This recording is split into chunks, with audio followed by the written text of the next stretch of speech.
Hello everyone. तो कैसे हैं आप लोग। तो आज से हम शुरू कर रहे हैं BSc first year first semester का। आज हम फर्स्ट चैप्टर पढ़ेंगे जिसे हम कहते हैं molecular polarity and weak chemical force. इसमें आज हम फर्स्ट टॉपिक पढ़ेंगे जिसका नेम है रेजोनेंस। इसमें हम क्या क्या पढ़ेंगे। हम सबसे पहले रेजोनेंस की डेफिनेशन को जानेंगे। हम जानेंगे कि रेजोनेटिंग स्ट्रक्चर्स लिखने के क्या रूल हैं और हम इनके एग्जाम्पल को सीखेंगे और हम लास्ट में सीखेंगे रेजोनेंस एनर्जी किसे कहते हैं। तो चलिए फिर शुरू करते हैं आज की अपनी ये वीडियो। देखिए, resonance when a single Lewis structure cannot explain all the properties of a molecule. The molecule is then supposed to have many structures, each of which can explain most of the properties of the molecule, but none can explain all the properties of the molecule. हमने क्या सीखा। देखिए, जब कोई molecules, जब कोई compounds एक से ज़्यादा लुईस स्ट्रक्चर रखता है, हमने क्या कहा, जब कोई मॉलिक्यूल एक से ज़्यादा लुईस स्ट्रक्चर रखता है तो हम उसकी किसी एक स्ट्रक्चर के द्वारा उस मॉलिक्यूल्स की, उस कंपाउंड की सभी प्रॉपर्टीज़ को एक्सप्लेन नहीं कर सकते हैं। क्या समझा। किसी एक स्ट्रक्चर्स के द्वारा, किसी एक लुईस स्ट्रक्चर के द्वारा हम उस मॉलिक्यूल्स की सभी प्रॉपर्टीज़ को एक्सप्लेन नहीं कर सकते हैं। अगर हम उस मॉलिक्यूल्स की सभी प्रॉपर्टीज़ को एक्सप्लेन करना चाहते हैं तो हमें एक से ज़्यादा लुईस स्ट्रक्चर्स की ज़रूरत होगी। तो अब हम आगे चलते हैं। देखिए, the different individual structures are called resonating structures या canonical form या कह सकते हो canonical structures, या हम इन्हें contributing structure भी कहते हैं। तो resonating structures are hypothetical but must be valid Lewis structure। हमने क्या सीखा, जो मॉलिक्यूल्स हमें एक से ज़्यादा लुईस स्ट्रक्चर दे रहा है, हम उन लुईस स्ट्रक्चर्स को क्या कहेंगे, रेजोनेटिंग स्ट्रक्चर्स या कैनोनिकल स्ट्रक्चर्स या कंट्रीब्यूटिंग स्ट्रक्चर्स कहेंगे। और बात ये भी याद रखनी है आपको, ये रेजोनेटिंग स्ट्रक्चर्स जो हैं वो कैसी होती हैं, हाइपोथेटिकल होती हैं, लेकिन लुईस स्ट्रक्चर के लिए वैलिड होती हैं। The actual structure is in between of all these contributing structures and is called resonance hybrid। हमने क्या जाना, जो रेजोनेटिंग स्ट्रक्चर्स होती हैं वो हाइपोथेटिकल हैं, वो रियल नहीं होती हैं, और जो रियल स्ट्रक्चर होती है, जो एक्चुअल स्ट्रक्चर होती है, वो इन कंट्रीब्यूटिंग स्ट्रक्चर के बिटवीन होती है, जिसे हम कहते हैं क्या, रेजोनेंस हाइब्रिड।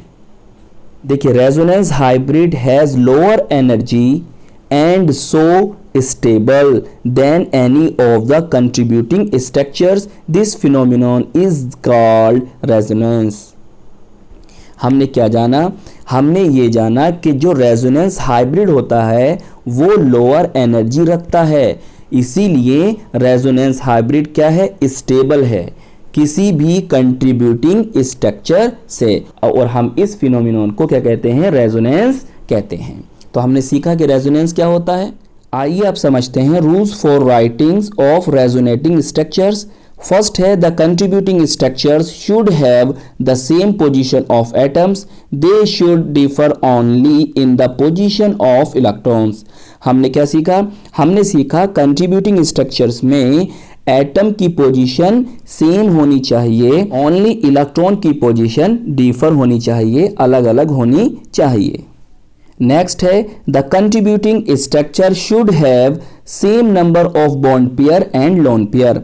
हमने सीखा कंट्रीब्यूटिंग स्ट्रक्चर में बॉन्ड पेयर और लोन पेयर की नंबर सेम होने चाहिए। देखिए, थर्ड है, the contributing structure should have nearly same energy. मतलब कंट्रीब्यूटिंग स्ट्रक्चर जो हैं वो नियरली सेम एनर्जी के, लगभग समान एनर्जी के होने चाहिए। फोर्थ है, the contributing structure should have negative charge on the electronegative atom and positive charge on the electropositive atom. हमने क्या सीखा? हमने सीखा कंट्रीब्यूटिंग स्ट्रक्चर में या रेजोनेटिंग स्ट्रक्चर में जो नेगेटिव चार्ज होना चाहिए वो इलेक्ट्रो नेगेटिव एटम पर होना चाहिए और पॉजिटिव चार्ज जो है वो इलेक्ट्रो पॉजिटिव एटम पर होना चाहिए। आइए अब हम इनके एग्जाम्पल को समझते हैं। चलिए फर्स्ट एग्जांपल लेते हैं हम अपना ओजोन, जिसको हम लिखते हैं O3 और बाहर पड़ रही है बहुत जोरों से बारिश। देखिए लुईस स्ट्रक्चर तो आप लोगों से बनाना आता होगा। देखिए O डबल बॉन्ड O और यहाँ पर फिर हम बनाएंगे एक और ऑक्सीजन, इस पर लगाना पॉजिटिव, इस पर लगाना नेगेटिव और यहाँ पर आएगा सिंगल बॉन्ड। अगर आप देखोगे तो आपको अदर बुक्स में इस तरह से भी मिल सकता है। तो यहाँ पर क्या है? कोऑर्डिनेट बॉन्ड है, तो इस तरह से भी हम क्या कर सकते हैं? लिख सकते हैं, या हम इसको इस तरह से भी लिख सकते हैं। इस पर पॉजिटिव चार्ज और यहाँ पर क्या आएगा? Negative charge. क्लियर? अब देखिए अब इसकी नेक्स्ट लुईस स्ट्रक्चर क्या होगी? क्लियर? देखिए क्या होगी कि यहाँ पर डबल बॉन्ड है, अब यहाँ पर क्या आ जाएगा? डबल बॉन्ड आ जाएगा। सो सिंपल है। देखिए अब यहाँ पर क्या आ जाएगा? सिंगल बॉन्ड, तो इस पर क्या आएगा? नेगेटिव चार्ज आ जाएगा और यहाँ पर आ जाएगा ऑक्सीजन, इस ऑक्सीजन के बिटवीन डबल बॉन्ड। क्लियर? अब देखिए तो ओजोन की दो हो गई रेजोनेटिंग स्ट्रक्चर, या हम इसको कॉनिकल स्ट्रक्चर या हम इसको कंट्रीब्यूटिंग स्ट्रक्चर भी कहते हैं। और क्लियर? अब देखिए ये जो होती हैं ये हमने सीखा है क्या होती है? हाइपोथेटिकल होती हैं, जबकि रियल और एक्चुअल स्ट्रक्चर जो होती है उसे हम कहते हैं रेजोनेंस हाइब्रिड। क्लियर? जो इनके कहीं बिटवीन है उसको कैसे लिखेंगे? देखिए ऑक्सीजन बनाने आपको 3। क्लियर? अब आप देख रहे हो कि नेगेटिव चार्ज इस वाले ऑक्सीजन पर है और इस वाली स्ट्रक्चर में इस वाले ऑक्सीजन पर है। कहने का मतलब मेरा ये है कि और नेगेटिव चार्ज आप इन दोनों ऑक्सीजन पर देख रहे हो, तो फिर हम क्या करेंगे? हम ये करेंगे यहाँ पर तो पॉजिटिव चार्ज को लगा देंगे इनके बीच में। देखिए यहाँ भी डबल बॉन्ड आया है एक बार, और एक बार जो है यहाँ भी डबल बॉन्ड आया है, तो यहाँ पर हम क्या करेंगे? डॉट डॉट करके दिखाएंगे। क्लियर? समझ में आ रही बात? और यहाँ पर और नेगेटिव चार्ज इस ऑक्सीजन पर दिखा देंगे और नेगेटिव चार्ज इस ऑक्सीजन पर भी दिखा देंगे। इसको हम कह देंगे रेजोनेंस हाइब्रिड। क्लियर? और इन्हें क्या कहेंगे हम? Resonating structure. तो आप नीचे लिख देना रेजोनेटिंग स्ट्रक्चर और यहाँ लिख देना रेजोनेंस हाइब्रिड। क्लियर? अब देखिए एक बात और याद रखो, अगर आपसे पूछ लेता है, क्या पूछ लेता भाई इसका बॉन्ड ऑर्डर क्या होगा? क्या होगा? बॉन्ड ऑर्डर क्या होगा? तो आप कैसे बताओगे? देखिए एक फॉर्मूला याद रखेंगे। क्या फॉर्मूला है? Total number of bonds. क्या लिखोगे? Total number of bonds upon total number of resonating structure. मैंने शॉर्ट में लिख दिया total number of resonating structure. इस फॉर्मूले के द्वारा आप बॉन्ड ऑर्डर को निकाल सकते हैं। देखिए टोटल नंबर ऑफ बॉन्ड कितने हैं? 1 2 3। यस सर 3 बॉन्ड हैं। और रेजोनेटिंग स्ट्रक्चर कितनी है? 1 and 1 मतलब 2। तो ये आ गया 2। जब हम इसको करेंगे कैलकुलेशन तो हमारा आंसर आएगा 1.5। हमने जाना ओजोन का जो बॉन्ड ऑर्डर होता है 1.5 होता है। जल्दी से इसे नोट कर लीजिए। चलते हैं इसके नेक्स्ट एग्जांपल की तरफ।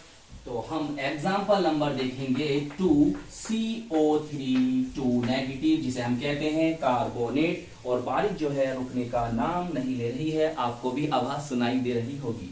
देखिए इसकी हम कैसे लिखेंगे रेजोनेटिंग स्ट्रक्चर?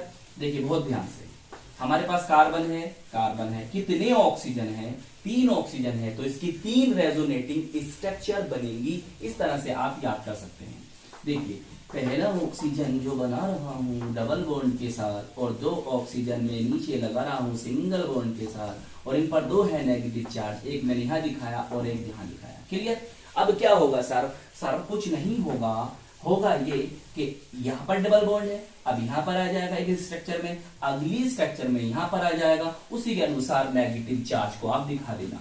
कैसे? देखिए अब मैं यहाँ पर सिंगल बॉन्ड दिखा रहा हूं तो इस पर नेगेटिव चार्ज दिखाऊंगा, और मैं यहाँ पर डबल बॉन्ड दिखा रहा हूं, क्लियर, इसको मैंने ऐसे ही रहने दिया है, तो यहां पर नेगेटिव, क्लियर। एक ये हुई इसकी रेजोनेटिंग स्ट्रक्चर या कंट्रीब्यूटिंग स्ट्रक्चर या कॉनिकल स्ट्रक्चर, क्लियर। कैसी होती है सर ये होती है हाइपोथेटिकल, ये रियल नहीं होती है जी भाई साहब, मगर लुईस वैलिड होती हैं। अब सर नेक्स्ट स्ट्रक्चर बनाएंगे, क्या करेंगे, आप डबल बॉन्ड अब यहाँ पे दिखा देंगे, बस हो गई आपकी क्या रेजोनेटिंग स्ट्रक्चर कंप्लीट। अब यहाँ पर सिंगल बॉन्ड, तो यहाँ नेगेटिव चार्ज, यहाँ पर डबल बॉन्ड आ जाएगा। मगर मगर मगर अब हमें क्या बनाना है, हमें बनाना है रेजोनेंस हाइब्रिड। तो रेजोनेंस हाइब्रिड क्या होता है, वो इनके बिटवीन कहीं होता है, वही तो एक्चुअल स्ट्रक्चर होती है। देखिए आप देख रहे हो कि आपके डबल बॉन्ड है और नेगेटिव चार्ज है, वो तीनों ऑक्सीजन पर आया है। आपने एक बात और सीखी थी, क्या सीखी थी सर, क्या सीखी थी कि हम इनमें से किसी भी एक स्ट्रक्चर के द्वारा इस कंपाउंड, इस मॉलिक्यूल्स की, इस आयंस की क्या प्रॉपर्टीज को एक्सप्लेन नहीं कर सकते। नहीं समझ में आई, मतलब अगर हम कार्बोनेट्स आयन की प्रॉपर्टीज को एक्सप्लेन करना चाहते हैं तो हम किसी एक स्ट्रक्चर के द्वारा इसकी सभी प्रॉपर्टीज को एक्सप्लेन नहीं कर सकते हैं, ठीक है। डबल बॉन्ड सब में आया था, तो डॉट डॉट यहाँ दिखाइए, यहाँ भी डैश डैश दिखाइए, यहाँ भी डैश दिखाइए, और यहाँ भी नेगेटिव चार्ज लगाइए, और यहाँ भी नेगेटिव, और यहाँ भी नेगेटिव। ये बना आपका रेजोनेंस हाइब्रिड, लिख देना सर। और यहाँ पर क्या लिखोगे, रेजोनेटिंग स्ट्रक्चर, क्लियर। अब वही बात जो हमने इससे पहले वाले एग्जाम्पल में करी थी, क्या करी थी, बॉन्ड ऑर्डर। बॉन्ड ऑर्डर क्या होगा, बारिश पड़ रही है, आपको बारिश के ऊपर कोई गाना आता है तो कमेंट्स में मुझको बताओ कौन कौन से गाने आपको बारिश के ऊपर याद हैं। बॉन्ड ऑर्डर कितने बॉन्ड है, 1 2 3 4, क्लियर, सिंपल 3 4 लिखिए यहाँ पर 4। कितनी रेजोनेटिंग स्ट्रक्चर बनी है सर, 1 2 एंड 3।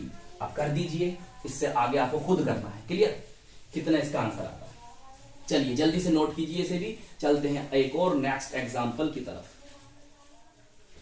एक और सुंदर सा प्यारा सा एग्जाम्पल लेते हैं, एग्जाम्पल नंबर हमारा 3 है ये, जिसे हम कहते हैं बेंजीन। इसको लिखते हैं इस तरह से, क्या कह रहे हो सर, इसको ऐसे भी लिख सकते हैं क्या, बिल्कुल लिख सकते हैं सर, ऐसे नहीं अभी ऐसे लिख सकते हैं, ठीक है। आइए अब इसका हम देखते हैं रेजोनेटिंग स्ट्रक्चर। ध्यान से, बहुत ध्यान से पढ़ेंगे।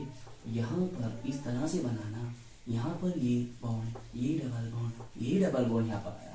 अच्छा ये क्या बना रहे हो सर, ये मेरे भाई याद रखना, रेजोनेटिंग स्ट्रक्चर के बिटवीन आपको जो एरो यूज करना है वो कैसा होना चाहिए, डबल हेड वाला होना चाहिए। डबल हेड एरो यूज करोगे between resonating structure, yes sir. चलिए अब क्या बनेगी सर, देखिए बहुत ध्यान से देखिए, देखो ये बॉन्ड यहाँ है, सही, ये बॉन्ड यहाँ है, बिल्कुल सही, ये बॉन्ड यहाँ है, बस इनकी पोजीशन चेंज कर दीजिए। इसको उठाकर यहाँ लगा देता हूँ, फिर क्या होगा, ये उठकर यहाँ आ जाएगा, फिर क्या होगा, ये उठकर यहाँ आ जाएगा। लीजिए बन गई आपकी दूसरी रेजोनेटिंग स्ट्रक्चर। इसका भी हम बॉन्ड ऑर्डर लिखते हैं, बॉन्ड ऑर्डर, बॉन्ड ऑर्डर लिखेंगे, बॉन्ड ऑर्डर, इसका तो सही है ना, ऑर्डर, क्लियर, बार बार फॉर्मूला लिखेंगे, क्लियर। 1 2 3 है, और कितनी रेजोनेटिंग स्ट्रक्चर है सर, 2 है, कितना आएगा सर, 1.5 आएगा ना सर, बिल्कुल 1.5 आएगा। उससे कितना है आपका, इससे पहले वाले एग्जांपल का 1.33 आया होगा ना। चलिए इसे भी नोट कर लीजिए। चलिए एक बात और मैं आपको बता दूं, ये वाली स्ट्रक्चर जो है इसे हम कहते हैं कैकुले स्ट्रक्चर्स। क्या बोलते हैं, कैकुले स्ट्रक्चर। इसके द्वारा हम बेंजीन के, मतलब इनके द्वारा हम बेंजीन के 80% प्रॉपर्टीज को एक्सप्रेस कर सकते हैं, जबकि 20% प्रॉपर्टीज को एक्सप्रेस करने के लिए हमें डीबार स्ट्रक्चर की जरूरत होती है। क्या सर हम वो भी बना सकते हैं इसके साथ, बिल्कुल सर आप बना सकते हैं। सर कैसे बनेगी, वो बहुत ही आसान है सर, इस तरह से बेंजीन बनाएंगे। और सर ये क्या कह रहे हो बार बार, बेंजीन इस तरह से बनाओ स्ट्रक्चर, आप यहाँ पर डॉट डॉट डॉट दिखा सकते हो, यहाँ पर बॉन्ड दिखा दो, क्लियर। अब देखो नेक्स्ट, बहुत ध्यान समझना, बहुत ही आसान बनेंगे। इस तरह से आप फिर बनाइए, बना लिया, क्लियर। अब यहां से दिखाइए dot dot dot dot, clear. अब यहाँ पर टिश्यूम बॉन्ड बना दीजिए, क्लियर। बताइए समझ में आई बात। अब एक और देखो, एक और बनेगी इसकी स्ट्रक्चर। ये कौन सी स्ट्रक्चर है, डीबार स्ट्रक्चर है। कितनी प्रॉपर्टीज, कितने % प्रॉपर्टीज को एक्सप्रेस कर सकती है, सर 20% प्रॉपर्टीज को, जबकि कैलकुलेट 80% प्रॉपर्टीज को एक्सप्रेस करता है। कैलकुलेट नहीं, कैलकुलेट द्वारा दी गई स्ट्रक्चर्स ये बात याद रखना। अब देखो यहां पर आप कर दोगे इस तरह से, क्लियर। अब यहां पर आप इस तरह से बॉन्ड दिखा दोगे, क्लियर। तो ये होगा यहाँ पे कौन सी स्ट्रक्चर, डी बार स्ट्रक्चर। तो यहाँ पर आप खुद लिखना, खुद से लिखना, थोड़ा बहुत काम आप भी खुद कर लिया करें, और यहाँ पर आप लिख दोगे कैलकुलेट स्ट्रक्चर्स, क्लियर। चलिए अब नोट कर लीजिए। या सर आप हमें इसका रेजोनेंस हाइब्रिड नहीं बताओगे? अरे सर क्यों नहीं बताएंगे हम आपको इसका रेजोनेंस हाइब्रिड। आप इस तरह से लिखेंगे रेजोनेंस हाइब्रिड को, और आप ना इसका फेयर बनाते हुए चलना, क्लियर। हमारा नेक्स्ट टॉपिक क्या होगा पता है? नेक्स्ट टॉपिक होगा हमारा फॉर्मल चार्ज। क्या होगा? Formal charge. ये कौन है आपका? Resonance hybrid. ये कौन है? डी बार स्ट्रक्चर्स। ये कौन सी स्ट्रक्चर है? Calculate structure. 80% express the properties of benzene is 20% properties of benzene express. चलिए नोट कर लीजिए। देखिए TRY मतलब खुद से करना है तुम्हें ट्राई। कौन से मॉलिक्यूल से सर, कौन साइंस है वो लाइए अभी करते हैं। ये है, इसका नाम क्या है? इसका नाम है नाइट्रेट। खुद से आपको करना है ये ट्राई। मैं आपको स्ट्रक्चर बना देता हूँ, बस एक लुईस स्ट्रक्चर बनाकर आपको देता हूँ। देखो कितना ऑप्शन है? 3 है, तो 3 ही रेजोनेटिंग स्ट्रक्चर इसकी बनेंगी, ये आपको याद रखना। एक ऑक्सीजन डबल बॉन्ड के साथ एक ऑक्सीजन पर नेगेटिव चार्ज और एक पर ये कौन सा बॉन्ड है भाई? ये कौन सा बॉन्ड है? जरा मुझको बताना कमेंट्स में, ये कौन सा बॉन्ड बना है, क्लियर। अब इसकी आगे जो रेजोनेटिंग स्ट्रक्चर है वो आप खुद से लिखेंगे, और बॉन्ड ऑर्डर भी मुझे बताएंगे। सर इसके लिए क्या लिखेंगे? अरे 1 लिखेंगे ना, 1 2 3 4, तो 4/3। अब कितना आएगा बॉन्ड ऑर्डर? खुद से कर दो, क्लियर। एक आपको करना है ये ट्राई, और दूसरा मैं बताता हूं आपको फॉस्फेट। एक तो हो गया आपका ये वाला, और एक हो गया आपका ये वाला P4 PO4 ट्रिपल नेगेटिव। इसे कहते हैं प्यार से फॉस्फेट आयन। कैसे बनाएंगे सर इसकी दूसरी स्ट्रक्चर? ऐसे बनाइए सर आप, टीम टिश टिश टिश टिश टिश 1 2 3 4। नेगेटिव कितने हैं सर? 3 हैं नेगेटिव। खतरनाक बन है नेगेटिव, बन जा भाई नेगेटिव नेगेटिव, क्लियर। तो कितनी इसकी रेजोनेटिंग स्ट्रक्चर बनेगी वो आप खुद से करेंगे। कितना इसका बॉन्ड ऑर्डर आएगा वो भी आप मुझे बताएंगे कमेंट्स में, सर इसका बॉन्ड ऑर्डर इतना आया है, क्लियर। और भी आप इनकी रेजोनेटिंग स्ट्रक्चर दे सकते हो, फिनोल के बारे में दे सकते हो, टोलियम के बारे में दे सकते हो, मगर आप इतनी ही याद करें जितनी मैंने आपको बता दी, क्लियर। चलिए अब हम सीखते हैं रेजोनेंस एनर्जी क्या होती है। चलिए अब हम समझते हैं रेजोनेंस एनर्जी को। रेजोनेंस एनर्जी क्या होती है? देखिए, difference between the energy of resonance hybrid and that of the most stable of resonating structure is called resonance energy. हमने क्या सीखा?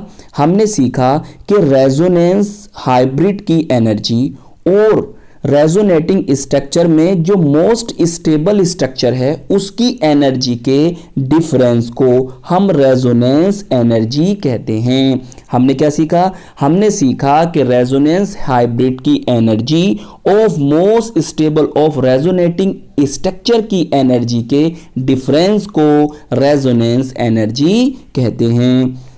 देखिए जैसे हमने नीचे लिखा, resonance energy equal to energy of resonance hybrid minus energy of the most stable of resonating structure. तो आप इस तरह से भी इसको याद कर सकते हैं कि रेजोनेंस एनर्जी जो होती है वो energy of resonating hybrid of energy of the most stable of resonating structure के डिफरेंस के इक्वल होती है। और ये बात भी आप हमेशा याद रखेंगे। क्या बात याद रखेंगे? रेजोनेंस एनर्जी जो होती है वो डायरेक्टली स्टेबिलिटी के प्रोपोर्शनल होती है। मतलब ये हुआ कि रेजोनेंस एनर्जी जितनी ज़्यादा होगी स्टेबिलिटी उस मॉलिक्यूल्स की उतनी ही ज़्यादा होगी। जैसे कि हम जानते हैं कि रेजोनेटिंग स्ट्रक्चर अगर कोई मॉलिक्यूल ज़्यादा देता है, मतलब जिस मॉलिक्यूल की रेजोनेटिंग स्ट्रक्चर ज़्यादा होंगी वो उतना ही स्टेबल होता है। और आपको ये बात भी याद रखनी है कि जिस मॉलिक्यूल की रेजोनेंस एनर्जी ज़्यादा होगी वो स्टेबल भी ज़्यादा होगा। तो आज की इस वीडियो में हमने रेजोनेंस को कर लिया है कंप्लीट। नेक्स्ट वीडियो में हम मिलेंगे आपको फॉर्मल चार्ज के साथ। तो अच्छा सा, सुंदर सा, प्यारा सा नोट्स बनाते रहिए। All the very best.